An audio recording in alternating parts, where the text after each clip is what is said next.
If your tulips put on an incredible show the first spring, and then came back the second year as nothing but leaves, no flowers anywhere, the problem isn't something you did wrong.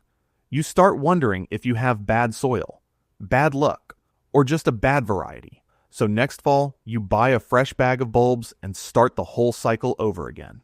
There's a reason for that pattern, and it has almost nothing to do with effort. It has to do with a few specific things about how tulip bulbs actually work underground, things that most casual advice skips entirely, because they're slightly more complicated than water it and wait. So today, I'm going to walk you through 5 secrets that explain exactly why tulips disappear after one glorious season, and what you can actually do about it, based on how the biggest tulip growers in the world handle this exact problem at scale. Stick around for secret number 3 especially, because it's the one step almost nobody does at home, and it's the single biggest reason some gardeners get tulips back for years, while everyone else gets a lawn full of leaves. Let's get into it. Secret number 1. The real problem is bulb subdivision.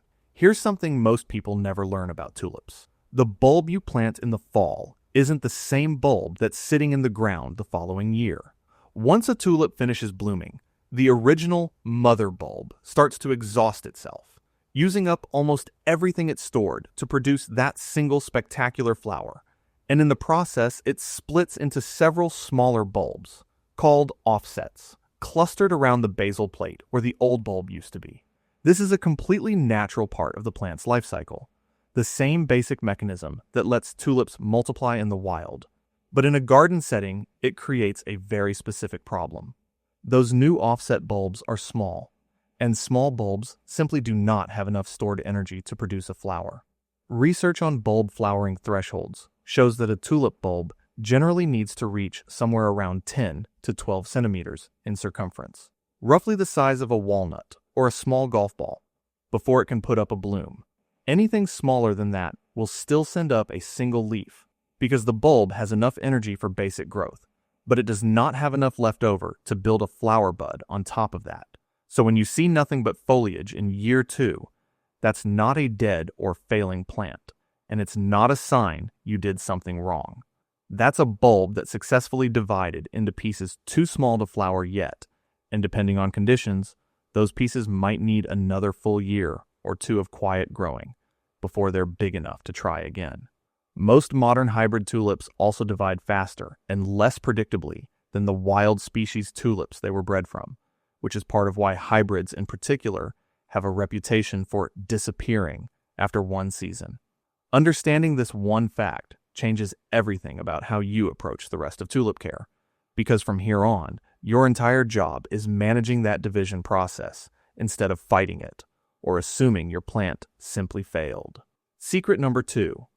Deadheading alone isn't the real fix. Most gardening advice stops at deadhead your tulips, meaning you snip off the spent flower once the petals fade, which does help redirect some energy back into the bulb instead of into seed production. But home deadheading, done the way most people do it, is a watered-down version of a much more aggressive technique, and understanding the real version changes how effective this step can be. If you've ever seen photos or video of the tulip fields in the Netherlands, you may have noticed something that shocks a lot of first-time visitors. The flowers get cut off while they're still fully in bloom, at the peak of color, using machines that roll down entire rows, removing every single head, sometimes followed by workers going through by hand to catch anything the machine missed. It looks almost wasteful watching a field of perfect red and yellow tulips get beheaded at their best. But commercial growers do this because a flower left on the plant, even one that still looks fresh and healthy, is actively pulling energy away from the bulb to support itself and to begin forming a seed pod the moment it's pollinated. The moment growers remove that flower, all the energy the leaves are producing through photosynthesis stops feeding the bloom and gets redirected straight down into fattening the bulb instead. You can apply this same principle in your own garden, just less dramatically and without the machinery. Instead of waiting for the petals to fully wilt, curl, and drop on their own, which is what most home gardeners do, Cut the flower head off as soon as it starts looking past its best, right where the stem meets the topmost leaf, using clean, sharp scissors or pruning snips. Leave every single leaf on the plant completely untouched while you do this. The leaves are the plant's solar panels for the next 6 to 8 weeks, and cutting the flower a few days early, rather than waiting for it to fully fade on its own, simply means the bulb gets to start banking that energy sooner instead of later. Secret number 3. Dig up, sort, and replant. The step almost nobody does. This is the secret I told you to wait for, because it's the one piece of advice that almost never makes it into a basic tulip care video.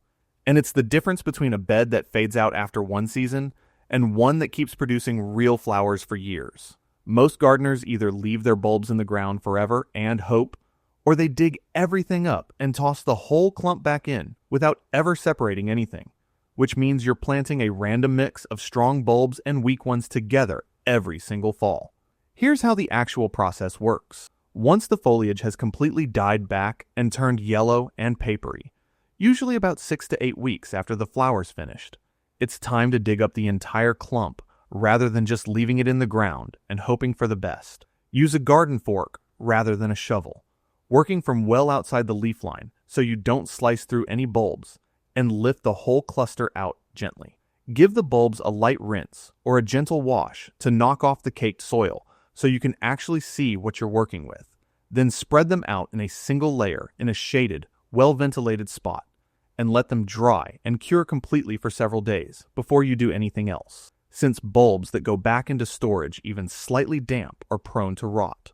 Now comes the part that actually matters. Sort every single bulb by size before you replant anything. You're looking for bulbs that are roughly the size of a walnut or larger, at least about 4 centimeters across, which corresponds to that 10 to 12 centimeter circumference threshold we talked about in Secret 1. Those are your viable bulbs, the ones with enough stored energy to bloom again next spring, and those are the only ones that go back into your display beds in the fall.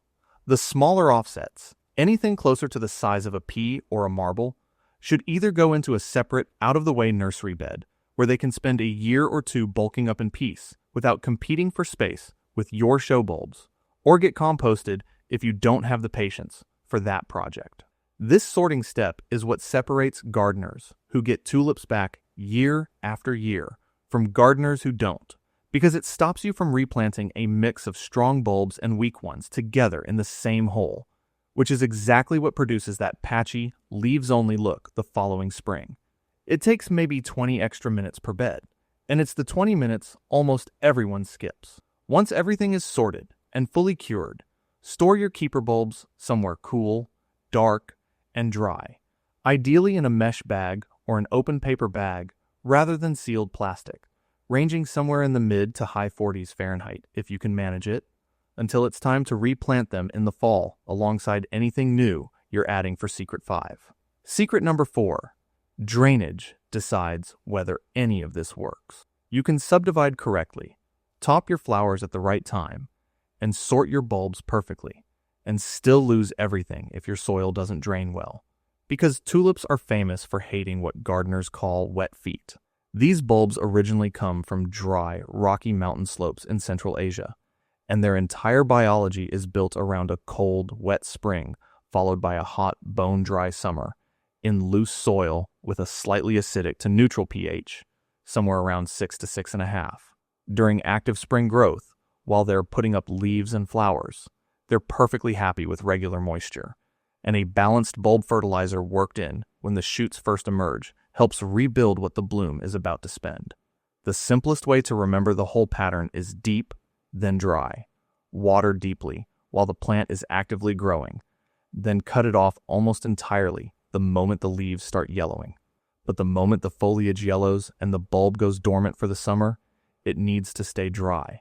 And soil that holds onto water during those months is one of the fastest ways to rot a healthy bulb or force it to split into extra, weaker offsets, which just makes the problem from Secret 1 even worse. This is exactly why you'll see serious tulip growers using raised beds, sloped planting areas, or rock walls instead of flat, heavy garden soil.